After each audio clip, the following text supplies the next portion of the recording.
Hello guys! Welcome back to my channel! Alright, Paskong Pasko na sa Philippine Stock Exchange! Bagsak na po tayo! Less than 6,000 na po ang ating index! Okay, ipapaliwanag ko po sa inyo ang bear and bull market at bakit tayo naniniwala na Pasko ngayon sa PSE.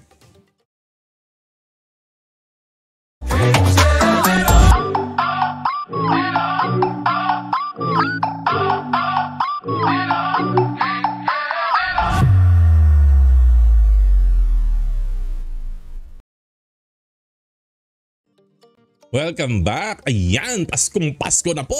Pulang-pula ang ating mga portfolio. 5,961 ang ating index. Ayan, todo bagsak na naman po ang PSE, ang Philippine Stock Market po natin. 5,961. Humalik na po tayo below 6,000.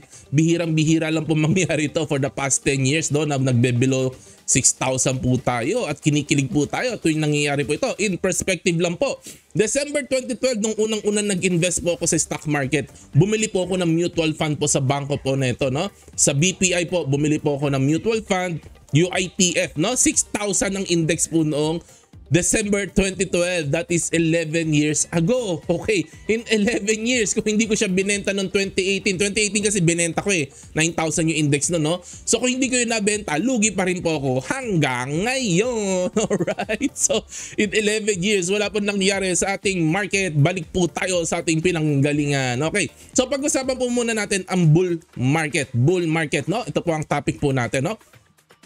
So a bull market is a financial market condition characterized by a prolonged period of rising asset prices, typically stocks or other financial instrument, no? So ang presyo po ng stocks pataas ng pataas ng pataas ng pataas ng pataas ng pataas. Yun po ang bull market at medyo matagal po ito. Pag sinabi mong bull market, taon po ang inaabot po ng bull market. Okay, so bakit nagkakaroon ng bull market? Kasi may positive feedback loop. Yun, as stock prices rise, kasi dahil tumataas ang stock prices, ang mga investor nagiging optimistic at nagiging confident kasi pataas ng pataas na pataas ang presyo. So mas nagiging confident ang mga tao tungkol sa future ng market. Mas nagkakaroon ng kumpiyansa. Kaya lalong tumataas ang presyo kasi nagiging optimistic tayo at nagiging na-encourage pa tayo na bumili ng stock. Kaya lalong tumataas kasi dahil nagkakaroon ng confidence, pataas ng pataas ang confidence natin. Bili tayo ng bili. Tumataas ang demand, pataas ang presyo po ng ating market, no? The positive feedback loop reinforces the upward momentum of the market. Kaya nagkakaroon ng momentum, positive feedback loop. Okay, so ano pa ang factor? FOMO, fear of missing out. Ayan. So, when people see others making money in the stock market, they often experience FOMO or the fear of missing out. Ayan, nangyari sa akin yan noong 2012, 2013, no? Kasi ang dami kumikita sa stock market. Ano yan?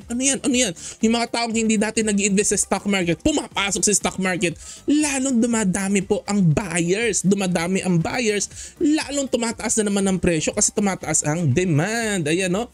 This fear can drive more people to enter the market, buy stocks, and invest in assets that are appreciating in value, further boosting demand and prices. Kasi ayaw nila ma-left behind. Ganyan ang ugali ng mga tao.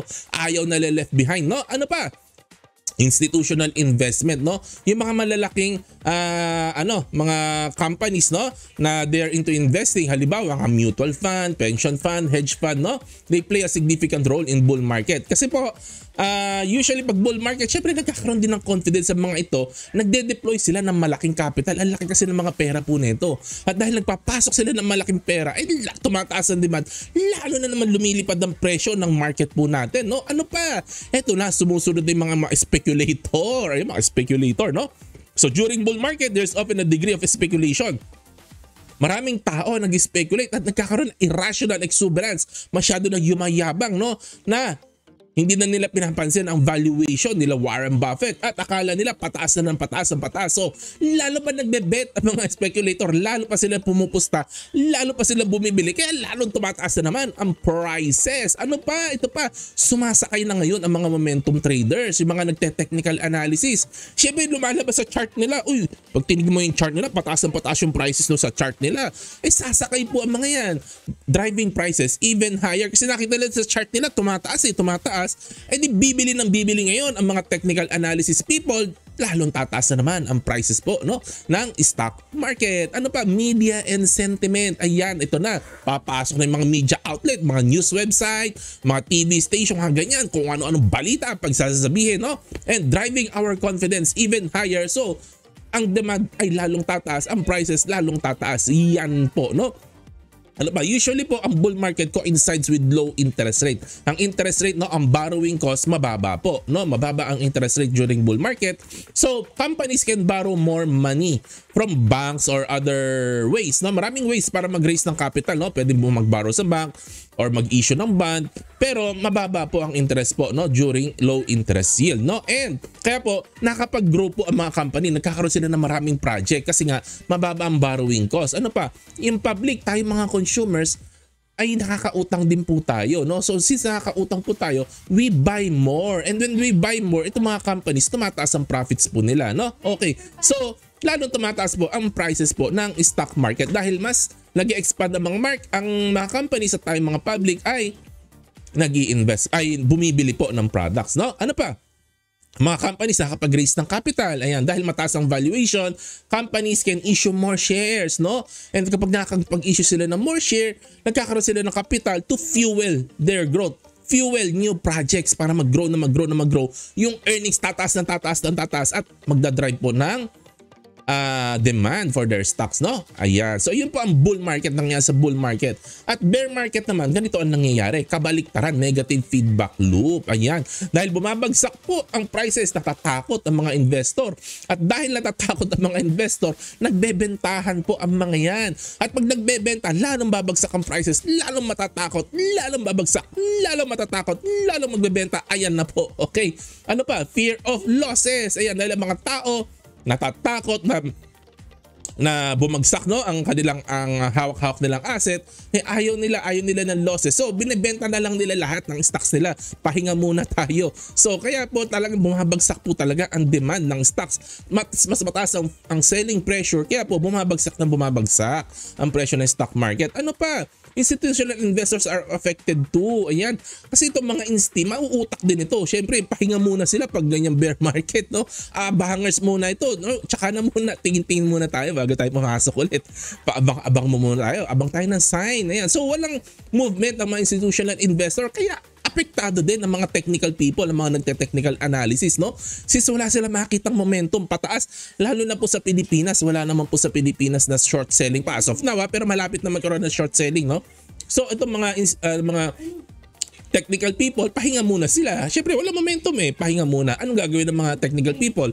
Cash muna sila. So benta muna sila ng benta, driving prices even lower, at wala pong demand masyado kasi hindi po nagte-trade ng mga technical people kasi wala naman pong ite-trade wala kang makitang pattern, no? Wala kang makitang momentum, no? Okay, ayan. Ano pa? High interest rate, usually nagko-coincide po ang ganitong bagay, ang bear market, kapag mataas ang interest rate. Ibig pong sabihin ng mga companies hindi po makautang, hindi sila makapag-raise ng capital, kaya wala po silang bagong project, wala pong masyadong growth, no? Ano pa?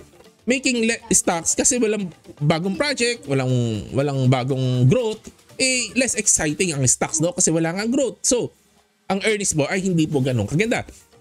Ayun ang mga tao, ayaw ding umutang kasi mataas ang interest rate. Halimbawa, gusto mong bumili ng mga mahal na bagay, kotse, ganyan, reluctant ka na bumili ng kotse kasi mataas ang interest ngayon, no? So, ayaw mo. So, humihina ang earnings ng company kasi hindi masyado umuutang ang mga tao to shop, para mag-shopping, no? Even driving excitement down kasi ang earnings ay bababa. Alright. Ano pa? Nagkakaroon ng contagion effect. Everything is self-feeding. From sad to red to iyak. Ayan, no? So, but if you are an educated investor po, alam mo na pag ganitong bear market, Pasko po ito. Itong 5,961 na pulang-pula na ito, Pasko po ito, at welcome na po si Ninong Jose Marichan. Kasi bargain prices po ngayon. Mababa ang prices ng stocks. Mataas ang dividend yield. Pag mababa ang prices ng stocks, mataas ang dividend yield. Kaya Pasko po, no? Makakaipon tayo ng maraming stocks. We keep on buying in preparation for the next bull market. No? Kasi market always follow a cycle. Parang gulong lang po ito. Hindi po tayo lagi nasa baba. Hindi rin po tayo lagi nasa taas. Paikot-ikot lang po ito. Taas, baba. Taas, baba. Taas, baba. Taas, baba. Hindi po lagi nasa taas. Hindi lagi nasa baba. Umiikot ng umiikot po yan. So, nag-aantay lang po tayo ng catalyst sa ngayon na magkaroon ng bull market. No? Nag-aantay lang po tayo ng catalyst. Ang unang-una syempre na inaantay po natin, magbabaan po ang interest rate around the world. Kapag hindi po bumaba ang interest rates around the world, ay hindi pa po magsisignal po yan ng bull market, no? Hindi pa po. So ito isa sa pinaka basic na fundamental na inaantay natin na catalyst, yung interest rate around the world ay bumaba. Ayan. At syempre, ngayon may ginagawa naman paraan ng PSE, no? Pinapababa po nila ang tax on trading fees, no? Ginagawa na pong batas ito. Ginagawa na po ng paraan ng mga bababatas natin ito para bumaba ang trading fees at magkaroon ng sigla ang ating market, no? And PSE will introduce new products. Mag-introduce sila ng new products para ma-excite naman ang market, yung mga short selling at derivatives. Pero take note lang ha, kayo po mga value investor, hindi ko po kayo na-advise na pakialaman itong short selling at derivatives. Masyado pong complex at mahirap po ito. Stick to what you know. Kung kayo po ay dividend investor, stick to your dividend investing po, no? Kung kayo ay long-term long investor, stick to that strategy. Huwag niyo po masyadong hihipuin itong short selling at derivatives. Nakakaiyak po ito, no? Okay, but for now, enjoy the low prices kasi mukhang matagal-tagal pa po ito. Kaya Merry Christmas, guys! Ho, ho, ho! Disclaimer lang po, opinion ko lang po ang lahat ng bagay ito. This is just for general education and entertainment only. Please like, subscribe, share the notification bell. Mag-comment lang po sa rock. Kwentuhan po tayo. God bless. To God be the glory. Happy investing, guys. Bye!